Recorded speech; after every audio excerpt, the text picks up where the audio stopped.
এখন যুক্তরাষ্ট্রের যে ক্রেতারা মানে আগস্টের 1 তারিখ থেকে এই বাড়তি শুল্ক ইম্পোজ হওয়ার কথা, গভর্নমেন্ট থেকে নেগোসিয়েশন চলতেছে, হয়তো কম হলেও একটা পার্সেন্টেজ হয়তো আরোপ হবে, তো সেভাবে আপনারা আশা করছেন আর কি। তো মানে এখন আসলে বায়ারদের দৃষ্টিভঙ্গিটা কি, বা এ ব্যাপারে তাদের বক্তব্যটা কি, বা অর্ডার স্থগিত হচ্ছে কিনা এই বাড়তি শুল্কের কারণে বা আশঙ্কায়, কি দেখছেন? এই জুলাই মাসের রপ্তানি কিন্তু কমে যাবে, মানে একেবারে ড্রাস্টিক্যালি কমে যাবে। কারণ হচ্ছে এখন যে রপ্তানিটা যাবে এটা কিন্তু অগাস্টে গিয়ে পৌঁছবে ওখানে, তখন কিন্তু এই বর্ধিত যে ট্যারিফটা এটা কিন্তু ইম্পোজ হবে।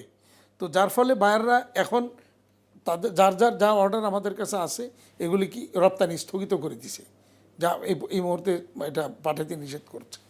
তো এখন স্থগিত হচ্ছে কারণ হচ্ছে যে আলটিমেটলি নিয়ে বায়াররা এটা নিয়ে আবার কোনটার নিয়ে পড়ে, যার কারণে তারা পরিস্থিতি বুঝে অগাস্টের 1 তারিখের পরে সিদ্ধান্ত নেবে। আমাদের তো একটা প্ল্যানিং আছে, যেগুলি শিপমেন্ট যাবে, গেলে আমরা ব্যাংকে ডকুমেন্টস দিব, টাকা পাবো, স্যালারি দিব, বা আমার এটার এগেনস্টে আবার ব্যাক টু ব্যাক লাইবিলিটিস আছে, সেই লাইবিলিটিস আমার পরিশোধ করতে হবে।